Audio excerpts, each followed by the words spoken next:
both truly disliked children. He did not like children. He thought that they were a liability. Again, it's just so not super sexy to have all these kids around when I'm trying to gush inside of all these women without condoms. And then you wonder why, he doesn't really get the memo that in the end, you got to do is pull out, shoot it into a bucket. Well, yeah, I mean, I suppose if you got a little spittoon around there. We're not talking 1 or 2 kids. We're talking 24 children. Oh, my God. That he produced over the time in his cult. It's like I hate black licorice, but what if I just kept making black licorice and just leaving it all over the house? You know what I mean? It's the same thing. Yeah, that's very true. But before we get into the full tale of Rock Terrio, let's acknowledge our source today. On this one, we've got Savage Messiah by Paul Kalla and Ross Laver, which is a solid, if sometimes overly judgmental, true crime book with fascinating details. I will say I watched a horrible documentary that did nothing. That it was one of the worst names for a documentary series that I've ever seen. It was called Very Bad Men. And you're like, ooh, yeah, he's very bad. And you're like, no, yeah, this isn't Bruce Willis from Moonlighting. Or I mean, this is fucking. He's a very. He actually, you know what? I'm saying I take it back. He is a very bad man. I just wish they put more details into it. Well, and that's just a great reference there for anyone who is older than us. Moonlighting. Yeah, what a Moonlighting, show it was. What before that was our from, time. Before we were born. No, I watched Moonlighting. Even I got the sexual attention as a boy. I don't know. Now, Rock Terrio was born in Quebec in 1947 to devout Catholics Hyacinthe and Pierre Terrio. And of course, it's French-Canadian. I'm going to fuck up a lot of French names. Just bear with me. Yeah. The French stuff is hard. Also, similar to Order of the Solar Temple, a lot of the original documents are in French. So there's actually not. I actually thought that this cult would be way more covered in English, and it's not. There's certain sections that I'm going to get into as we go, and I'm also on the lookout for Rock Therio's fucking memoirs. If anybody has an English translation, I want one. Terrio. God damn it! All right. Rock was one of 8 children, and when he was 6, the family moved to a small asbestos mining community called Thetford Mines. They were mining asbestos, huh? Yeah. So you want to keep that where it is. It's called. we like to call that Spicy Cloud Junction. Oh, Yeah, that was in a district in Quebec that was known for asbestos mining, and Thetford Mines was one of the most successful asbestos mines in the entire province. well, that's great. Killed my grandfather at 66. Asbestos. Got cancer. Between that and my grandmother, he did not have a good chance to live long. Was that the grandmother whose pants kept falling down? Yeah.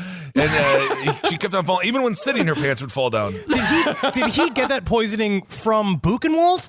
I don't know what happened, but I do know my grandmother apologized on his deathbed. So isn't that nice? She apologized to him as he was dying. So that worked out great. The Terrios were described by neighbors simply as backwoods people. And while Rock's mother sounded like a fairly normal human being, his father was a religious zealot. But then does that make her a normal human being? If you are if you marry, I feel like what happens? Like how do you marry a religious zealot if you're just a Jennifer Aniston? I feel like it's so much cuter if it's the mom that's super crazy into Catholicism, but the dad is like, well, Wendy's just a little bit nuts. But like if the dad, then it becomes sinister. Yeah, then it becomes really scary. Double standard. It is kind of a double standard. No, well, I think because the father often gets violent with the scariness. That's it. That was the reason. Mommies get violent. Yes, they do. Mommies do get violent, but daddies are more likely to be the violent ones. I remember when I was really harassing my mom one time, and it was harass her, and then she hit me in the head with the phone. But then she came in, and then she cried for like an hour, being like, I never. So I feel like there was other things going on besides just me like being annoying while she was on the phone. See, that is a psychological mind fuck. Oh yeah, when you get hit When and you then get they hit cry. and they cry, then you're like, it's okay. Yeah. You want to hit me again? Well, Hyacinthe was a member of an authoritarian fascist group of Catholics called the White Berets, so named for their distinctive headgear. Rebranded today as the Pilgrims of St. Michael, the White Berets were an offshoot of a more conspiratorial movement. Originally, it was a pretty standard New World Order, the Jews run everything mishmash. But by the time Hyacinthe joined, the White Berets' main goal was to destroy the secular world and hand control of all institutions over to the Catholic Church. No, a bit of a slippery slope there. I would look them up. I'm getting to learn a little bit more because not that I've been vaguely, even remotely political, but I've been reading more and more about the idea, like, political concepts.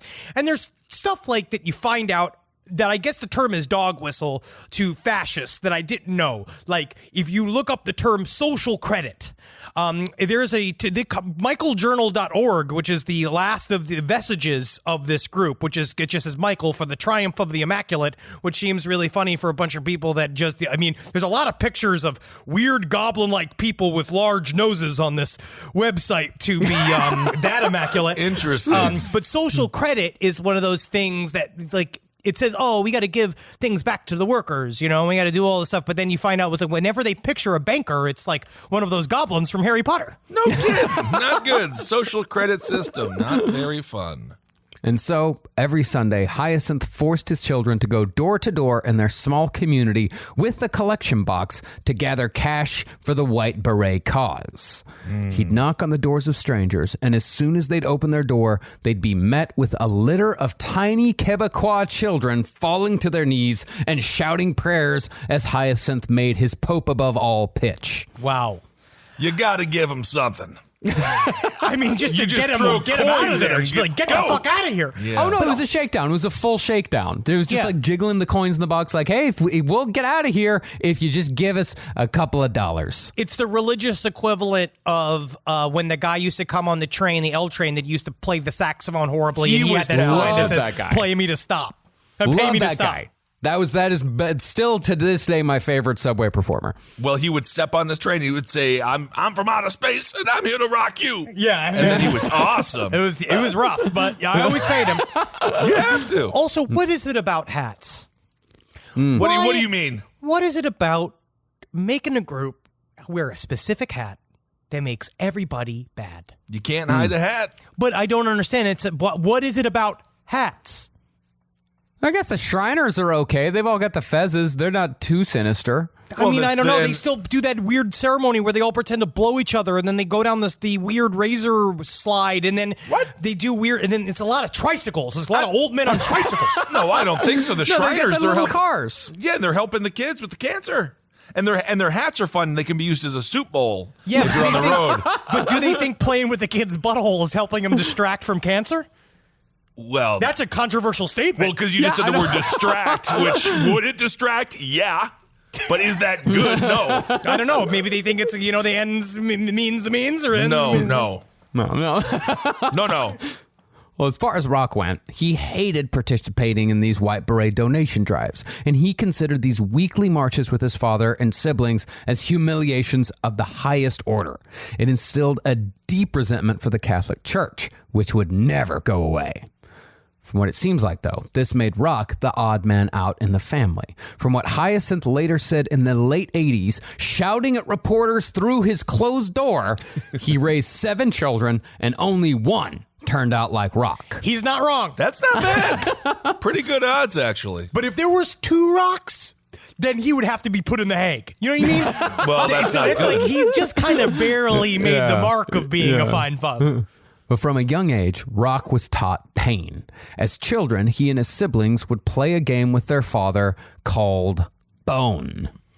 In this game, Hyacinth and the kids would sit around the dinner table, kicking each other in the shins with big boots as hard as they could until one of them finally said, "Stop. Enough." I think they did that at the Kennedy's house, too. Yeah, I'm pretty sure we used to do that as kids. You kind of punch your friends in the shoulder and stuff. This isn't that bad.